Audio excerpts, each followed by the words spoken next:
Hello, good evening, everyone. Welcome to a special presentation by Peter Neuwirth on holistic financial wellness.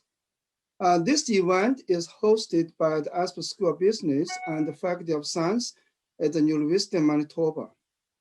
The talk is addressed to the general audience and benefits actual practitioners, faculty members, researchers, and students. Particularly those students in the University of Manitoba Actuarial Club. My name is Xikui Wang. I'm the volunteer of actuarial I'm volunteer of actuarial research and a professor in the Volunteer Center for Actuarial Studies and Research at the Asper School of Business. And I'm the moderator for tonight's event. Now it is my great honor to introduce our speaker. Peter graduated from the Harvard College and started his actual career more than 40 years ago. He held significant leadership positions at many companies in the States, including most of the major and prominent consulting firms. He was also a chief actuary and owner of an actuarial firm. Peter is an excellent writer and has published many books and research articles in actual science and practice. And his book of What's Your Future Worth is both thought-provoking and entertaining. And so this book is actually, there is a book review of this book in the Actuary magazine, okay? So you will find this excellent book, say on Amazon and other sources. He is currently working on a new book about holistic financial wellness. He has been a frequent speaker at major professional conferences and has been quoted in both the mainstream and business press on actual matters. He is a fellow of the Society of Actuaries and a fellow of the Conference of Consulting Actuaries. Thank you very much, Peter, for talking to us today. Please join me in welcoming Peter to address the financial wellness issues. So Peter, now you have the floor. Well, thank you very much, Xikui, and thank you, Alex, and of course, thank you to my friend Steffi, who introduced us, and I'm really honored to have the opportunity to talk to you all. As I'll talk about, I'm a very old school actuary, and maybe Christelle, you can put the first slide up there to show you what I mean. I don't know how many of you actually recognize this book, but this was the Bible of my generation of actuaries, Life Contingencies by Jordan. It's a beautiful, wonderful book full of not just beautiful mathematics and wonderful theorems like you probably are very familiar with, like some of the stationary population theories and Lindstone's inequality and a fair amount of others. But what's wonderful about this book and about the actuarial profession to me is that most of what we learned and practiced as an actuary, at least back in the 70s and 80s, was based on fundamental principles. The basic principles that were laid out in this book and had been developed over many years and in some sense centuries by other actuaries and used by us to keep companies from managing their risk and various other insurance and pension related areas. In fact, I believe that actuarial principles can be used to address some of the very most important problems that are facing society today.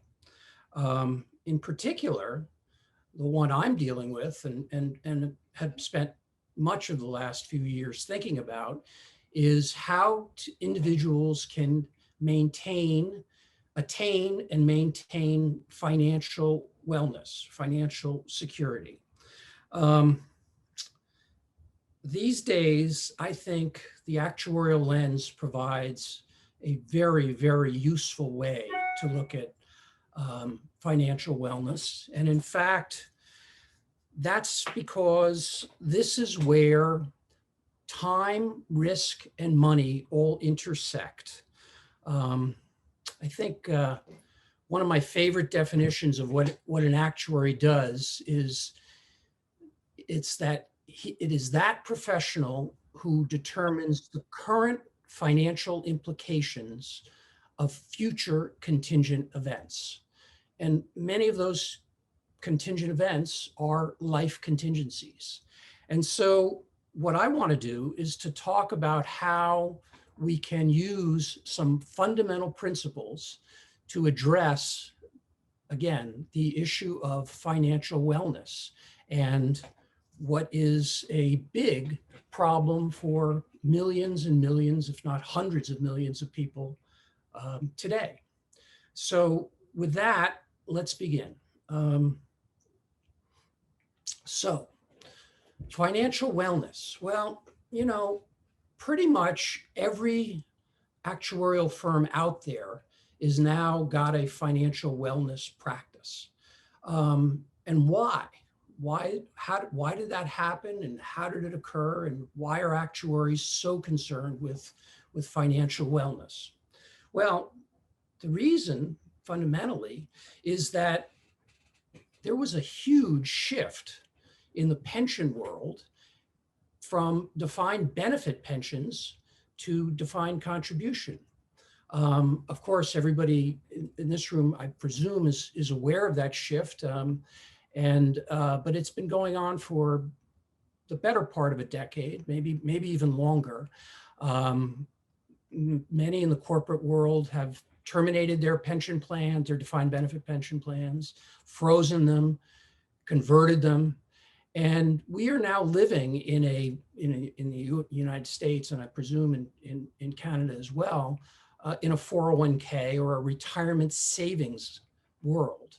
And so what that has done is it has created a big problem. And that's the problem of what we call the decumulation problem. Because think about it, it's one thing to work your career at a company for 10, 20, 30 years and get a guaranteed lifetime pension, which you can live on for the rest of your life. It's a system that was designed by actuaries, and it worked very, very well for many, many years. But for all kinds of reasons, the world shifted, and companies decided to move the onus of retirement security onto the backs of the employees.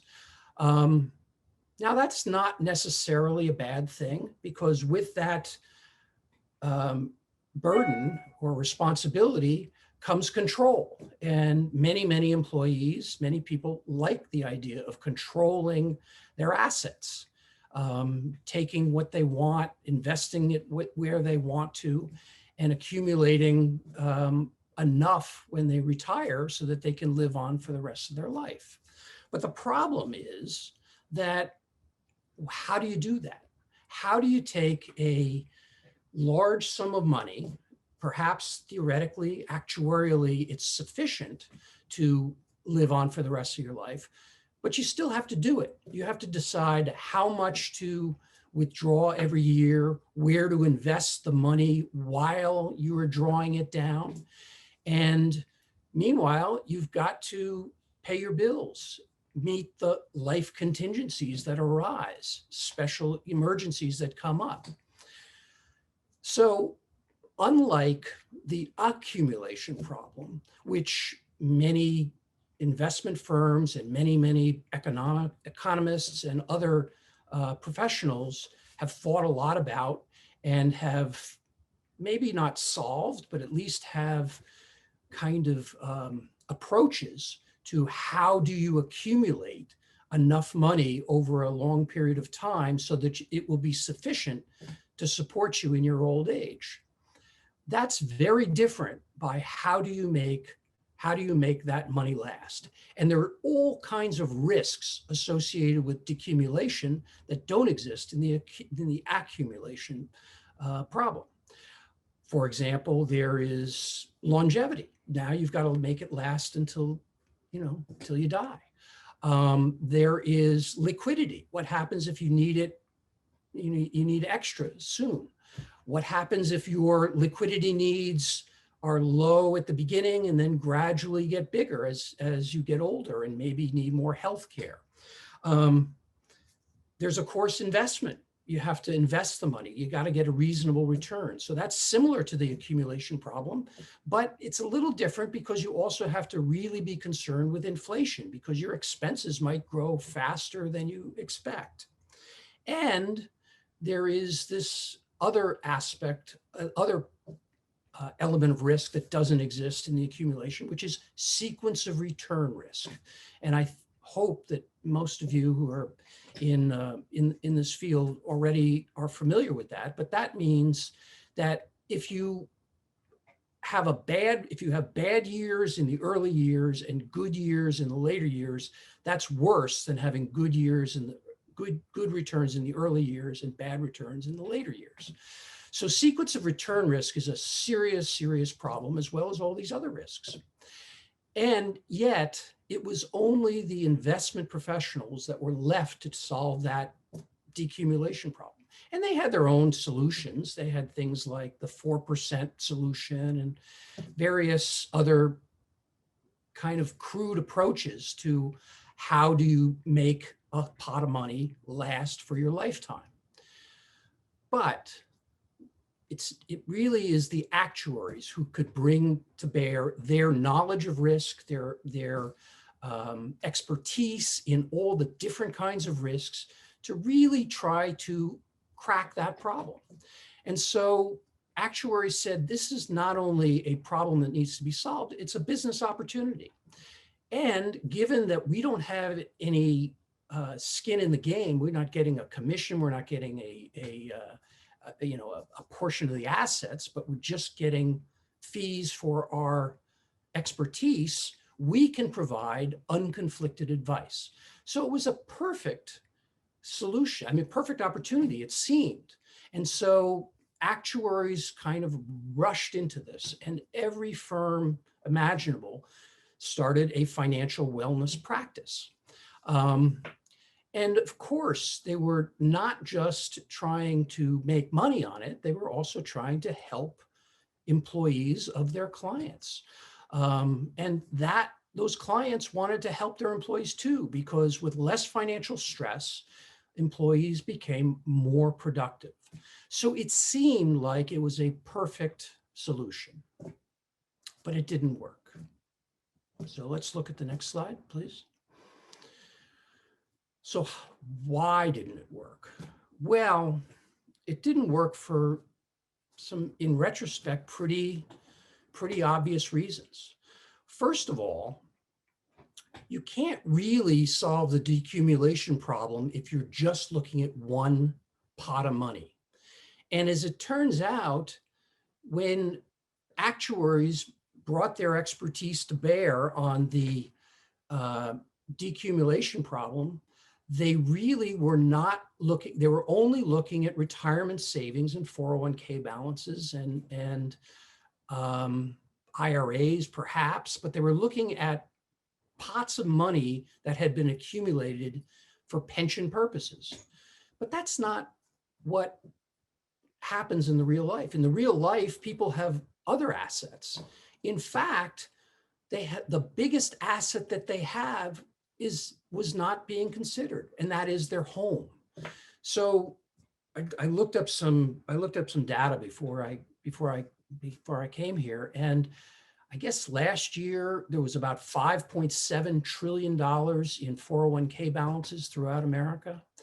Well, that is less than half, or about half, of the amount of home equity. So for most people, the value of their home is twice as much as their 401k balance. There's $11.6 trillion of net equity in the homes that individuals own. So that was problem number one. I mean, there's other data that they didn't have. They didn't know about their debt, people's debts. They didn't know about other aspects of their financial life. But more than that, actuaries in these practices was trying to make a systematic and one size fits all kind of solution. They wanted a system or perhaps a piece of software that employees could tap into and use to model their own 401k balances and come up with an appropriate way of drawing down their balances. But that's really also not reality, because everybody's situation is different. You've got people who have elderly parents to still support. You've got people who've got grandchildren to support. You've got people who have all kinds of outstanding debts that they have to service. You might even have people that still have student loans that they're paying off even into their 50s. So while the actuarial firms tried to create a kind of uniform or categorized solutions, they really couldn't fit the solution to each individual employee. So that was problem number two. And problem number three is really kind of our own fault, because as actuaries, we believe we know we are the expert. We're the experts when it comes to risk. We are the experts when it comes to discount rates, how we discount the future to the present. And so most of these financial wellness practices are based on the assumption that we, the actuarial firm, will tell you, the employee, what is the appropriate discount rate. We will make assumptions as to how much risk you are willing to take on. We're going to make assumptions as to how you value the future and your future wellness versus how important the present is. And we're going to decide for you. And consequently, most of these practices did not generate the kind of success that they were expecting or the financial results that they were expecting. Well, I was at Towers Watson at the time of this whole movement, and Towers Watson was pretty big in the financial wellness world. And so I was thinking about the problem, and I tried to make my little contribution to it. In fact, I wrote a book, and that book was not about necessarily financial wellness per se, but it was really more about how do you use the actuarial perspective and the very powerful and concept of present value to make better decisions, to make decisions when you don't know what is going to happen into the future, where you have to make decisions today where the consequences are going to be felt down the road. And I had, 5 basic steps for using present value to make those better decisions. And maybe I'm talking out of school here, but the firm, Towers Watson, was very supportive. They were very supportive of the proposition. They bought a bunch of books. They scheduled a whole lot of meetings with clients and other offices, actuaries in offices. And I started around the country. And in fact, I kind of paired with another consultant where she would talk about financial wellness from the corporation's perspective or from the client's perspective, and I would talk about it from the individual's perspective. Well, it didn't take more than about 3 of those meetings before the management realized that what I was advocating was not necessarily what they wanted to hear, because I believe that everybody can be their own actuary, in the sense that everybody can decide how they value the present versus the future, how much risk they want to take on. I'm not going to say anybody's an expert in figuring out what might happen in terms of investment return or the like, but surely an individual can decide whether to discount those future benefits at 3%, 4%, or even 12% if they value the present that much more than the future. Well, pretty quickly, the tour got terminated a little early, and a couple of years later, I decided that I would retire and write on my own, take my story directly to the individuals out there. So I did. So let's go to the next slide. So here is kind of the way I look at the world of the financial world. I think it is a dangerous wilderness. It is complex. It's full of products and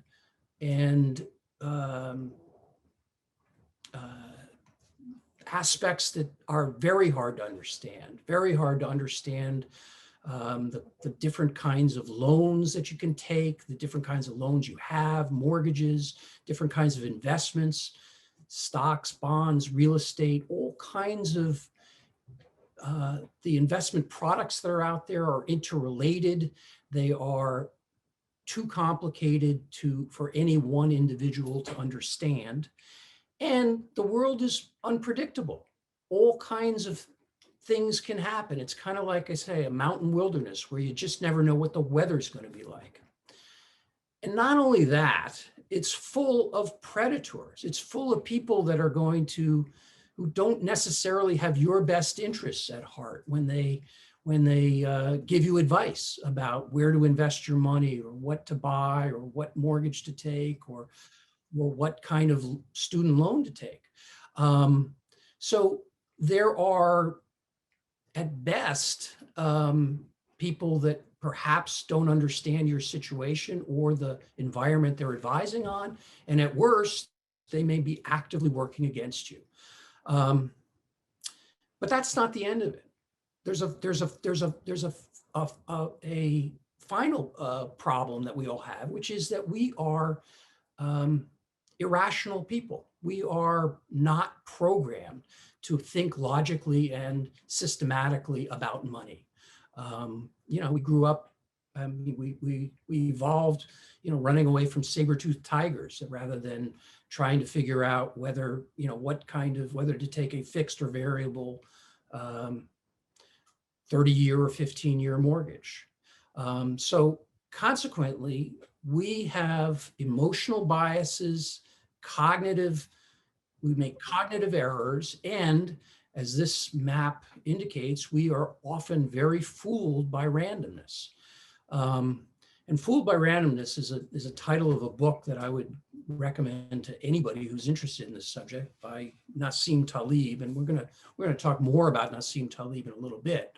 But when you think about the complexity and unpredictability of the world, and when you match that with the difficulty of wending your way through the decumulation problem, where there are people who can advise you, and actuaries do have a role to play, you still have to wend your way through and between those emotional biases and cognitive errors before you can actually get to a place where you feel safe and where you can be financially secure. So this is sort of the way I look at the terrain, and my goal is to, and my new book is about how to chart a course, and how do you find your way to that safe spot where you can pitch a tent, build a fire, and live happily for as long as you have. And when I was thinking about the problem, I used my, old school actuarial lens and said, what we really need to do is think about the principles. Let's start from the principles. There's plenty of other work to be done. We can fill in the gaps later, but let's get the principles in place and start there. And so that's what I've attempted to do, and that's what this new book is about, which I call Money Mountaineering, and it is based on 6 fundamental principles of financial wellness. And I guess I'll spend the next 20 minutes or so going through what they are. So the first one is something we've talked about, and that is that everybody is different. Everybody has their own unique financial situation. I had one of my favorite actuaries, a guy named Charlie Commander, who I worked with for many years at Watson Wyatt. And Charlie used to say, Charlie was a master at designing pension plans. And he used to say, if you've seen one pension plan, you've seen one pension plan. And that's basically the way I think about financial wellness and financial plans. If you've seen one financial plan, you've seen one financial plan. Everybody's different. Everybody has their own financial situation, their own balance sheet, which is not just their assets and liabilities, but also the present value of all those future incomes or future money that they're going to get, and the liability side, the value of all the money that they're going to pay out in the future. And of course, some of that is, highly contingent on a lot of things. Not only do we have our own individual balance sheet and our own individual financial situation, but we also have our own hopes, fears, and desires. We all want different things. We all are afraid of different things. And we all have, different views of how we all make our way through this world in a different way. And that's kind of what makes life beautiful. I mean, we're all unique individuals. And I think it's really important, as you're thinking about holistic financial wellness, is to honor that and to make sure that you have a plan that fits you. And it's not just your balance sheet. It's not just your income. It's not just what you want or what you're afraid of. It's also how you view the present and the future.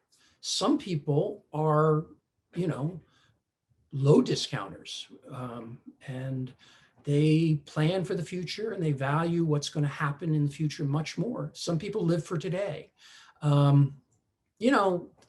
There was we'll get to this in a little bit, but there's the famous marshmallow test, which is supposed to ascertain if you're going to be successful or not. Basically, if you are willing to wait, if a 5-year-old is willing to wait 5 minutes for 2 marshmallows instead of eating the first marshmallow right away, he's going to be successful.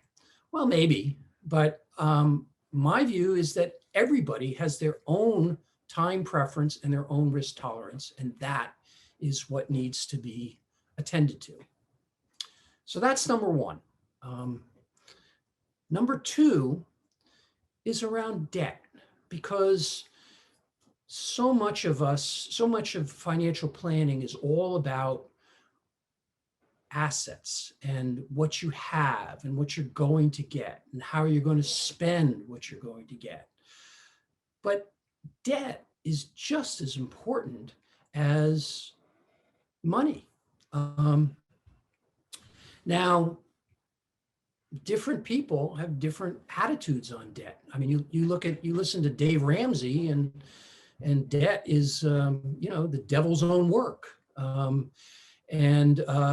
Yet you listen to Robert Kiyosaki, I'm practice pronouncing that name, and he believes that debt is the road to wealth. And they're both right and they're both wrong, because debt can help you build wealth. Debt is a very powerful way of leveraging what you have so that you can invest more than what you have. And if you're right and you're successful at those investments, and if you follow Rich Dad, Poor Dad, I guess he's got a whole set of principles for leveraging yourself into great riches. But then again, it could all fall down and it could all collapse on you, because leverage can also make you fragile. And we'll talk a little bit more about fragility in a minute. But for now, we just want to make the point that debt is neither good nor bad. And it's just much more than the opposite of money. It is as important to consider what debt you have, when you're going to take on debt, how much, what kind, as it is to where you should invest your money. So that's principle number 2. Principle number 3, I guess, is why there was a publisher that agreed to publish my book, or is interested in publishing my book, because the world is full of people who will want to give you advice. And book after book after book, from Robert Kiyosaki to Dave Ramsey to Susie Orman and dozens and dozens and dozens of people around, everybody has a way to a set of principles or a set of advice. And that's not to mention all of the investment advisors, the brokers, the stockbrokers, the loan brokers, the financial planners. Just the ecosystem is full of people who are going to give you advice. But the problem is that they're not necessarily working for you. Or if they are, they're not working 100% for you. And the world is just full of people with hidden agendas, not so hidden agendas, people who don't care about your situation as much as you do. And what you need to do, because you do need to find advice, because nobody can do it alone. But what you need to do is to find help that is 100% on your side. So my principle and my advice is that you hire a financial advisor or an expert the same way you hire a lawyer. So why do we hire lawyers? Well, we hire lawyers if we're in trouble and we need a lawyer to help us get out of trouble. We might need a lawyer to tell us if we're in trouble or prevent us from getting in trouble. We might need a lawyer to help us with a transaction. We might need a lawyer to evaluate a transaction. But whatever we do, when we hire a lawyer, we pay him a fee, and he has to work for nobody other than you.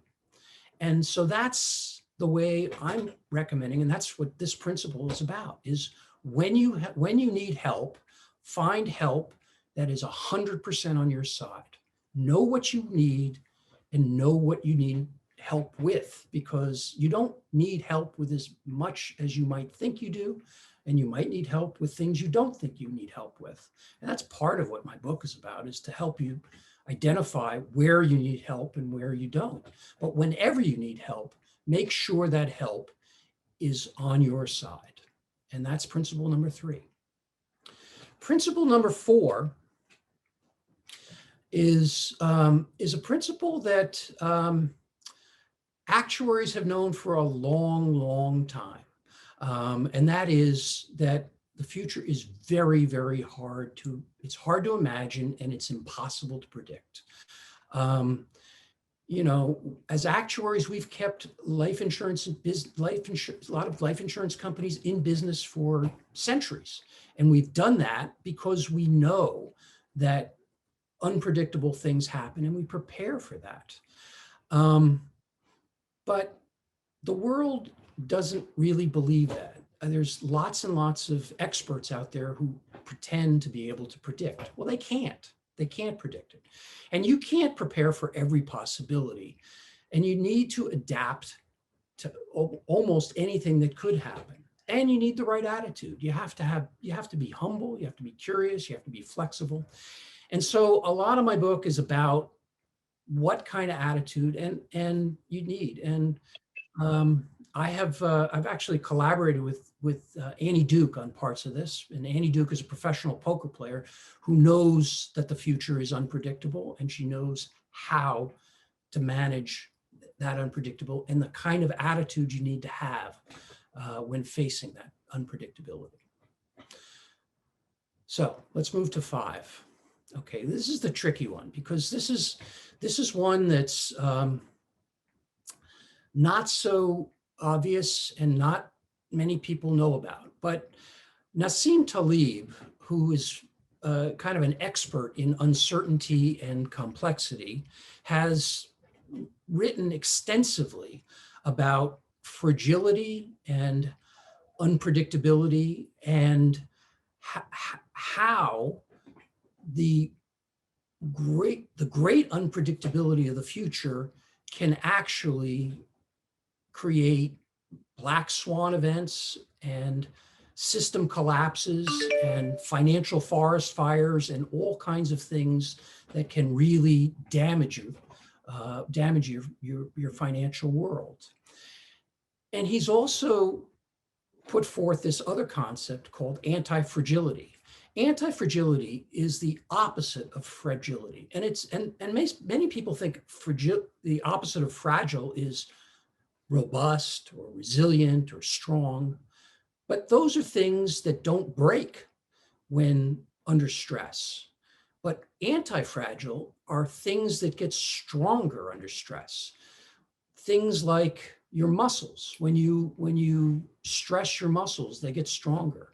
And there are systems that get stronger when under stress. And I believe that you can actually make your financial system stronger under stress. And to do that, I recommend adopting what I call a barbell strategy, which takes advantage of what many of you probably are already familiar with, which is fat tail distributions which are where the mean is far greater than the median. Distributions where the unlikely events at the tail of the distribution have a disproportionate effect.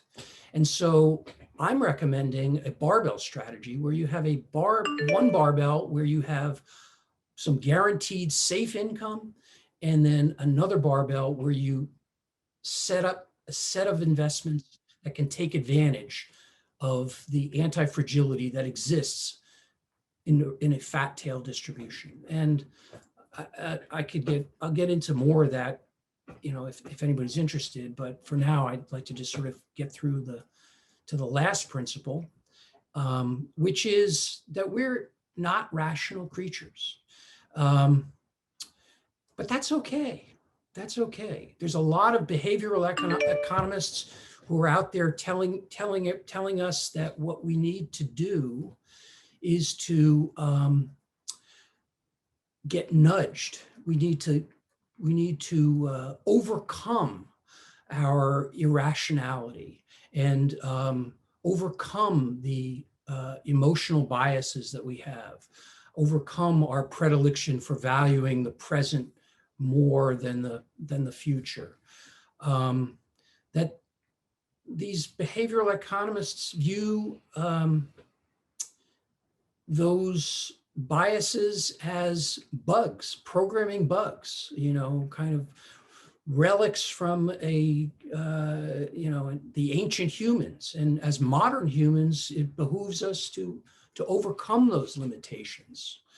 Well, I don't buy it. I just don't buy it. I think that irrationality and that emotionality and those things that are inherent in us need to be honored because they are part of what makes us human. And so what I think is that we need to simply be aware of those idiosyncratic preferences with respect to time, our individual attitudes toward risk, and make sure that your financial plan and the way you manage your financial life honors that. Now, here's where my collaboration with Annie Duke has paid tremendous dividends, because Annie, when you're playing poker, you're going to lose a lot of money if you are not aware of your biases, if you're not aware of the cognitive errors that you make when evaluating probabilities and what the unseen cards might be that in your playing. And so she has developed an enormous array of techniques for combating those biases, overcoming them, and making successful bets. And so anybody who hasn't read it, I would, again, recommend her book called Thinking in Bets. And I guess she has a new one called How to Decide, where she goes through in great detail what are the things that get in the way. What are the attitudes you need to do? How to learn from your mistakes. She talks about resulting. Don't judge a decision just by how it came out. You might have made the right decision, but sometimes even good decisions turn out badly. So fundamentally, you don't fight your humanity, honor it. And so now we come to my last slide. And this slide has a story. So the first chapter of my book is called How to Prevent How to Survive a Financial Forest Fires. And it's all about how completely unpredictable, catastrophic events can crash the financial system and leave you broke or worse, and what you should do to prevent or to survive a financial forest fire. Well, it's the height of irony because about a month and a half ago, my home in Santa Rosa, California, was destroyed by a financial forest fire.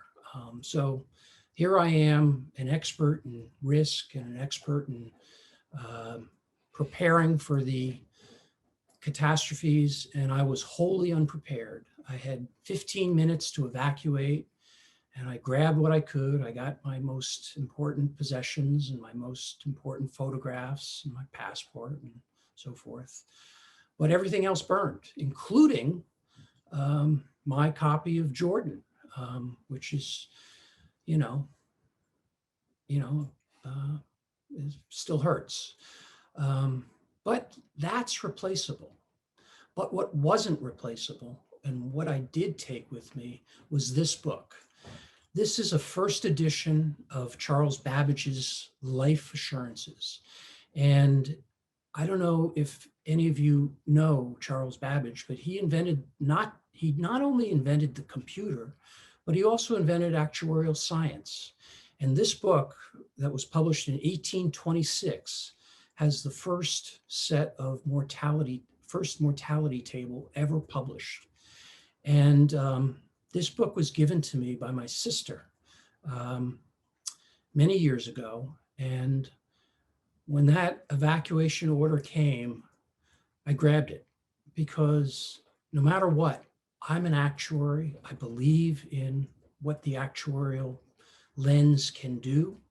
And this book is a symbol of who we are as a profession and what we've accomplished over the centuries and what we still can accomplish in this new and very dangerous world that we live in. And with that, I think I'll just close and see if there are any questions. Well, thank you very much, Peter, for a wonderful talk. We all have enjoyed your presentation, and it is truly entertaining and thought-provoking.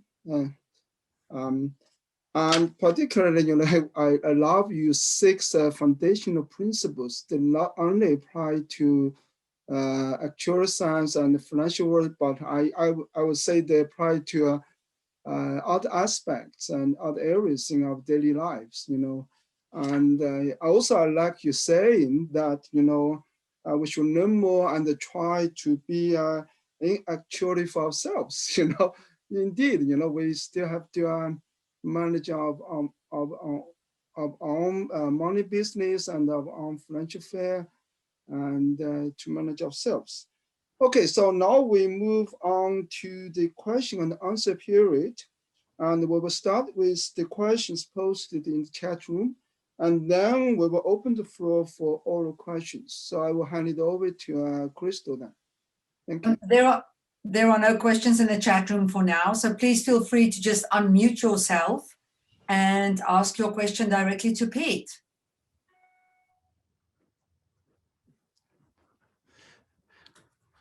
Well, I won't, yeah. I'll just throw out a question. I'm really interested in the barbell strategy that you talked about.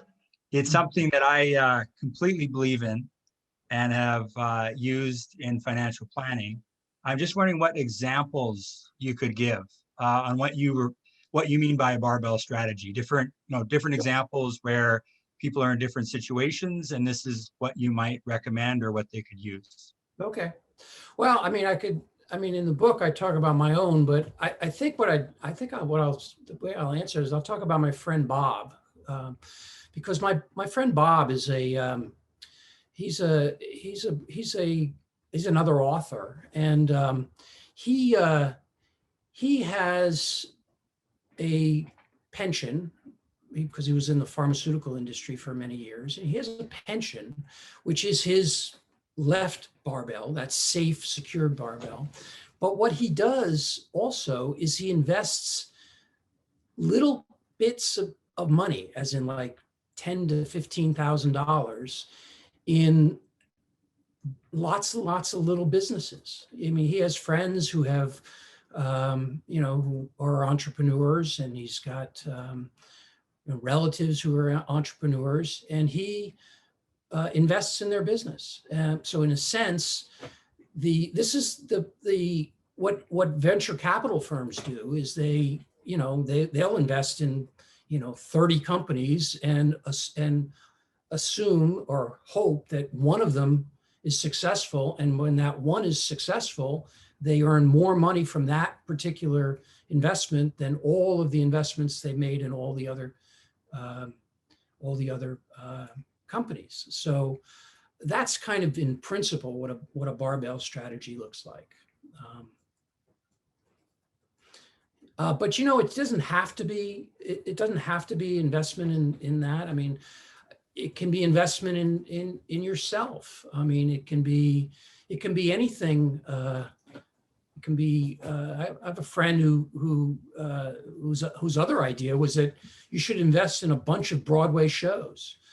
Because almost all of them fail, but every once in a while you get a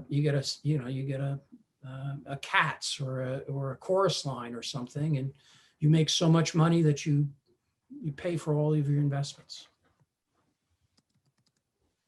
Just to follow up with that. So, in business schools, they teach modern portfolio theory, which I find is very anti-barbell, Right. where, if you had an older person and they invested even any money in a Broadway show or really a series of Broadway shows, they would say, well, that's really high risk investments. That's right. You should never invest in that. And I've run into this many times where it's whatever your certain age or whatever, it's X% bonds, X% stocks, and certainly not doing anything kind of like what you suggest. I'm interested in, like, what kind of pushback have you got, or how do you respond to those kinds of comments? Well, I guess I respond with a story I'll tell, which is, so when I had to study for, I guess it was part 8. I mean, I don't know how many parts there are these days, but when I was taking actuarial exams, there were 10, and part 8 was investments. And there was this big book, Modern Portfolio Theory. And I opened the book, and it said, the first line was, people are risk averse. And I thought, oh my God, how am I going to study this? Because, that's not right. That's not even wrong. I mean, it's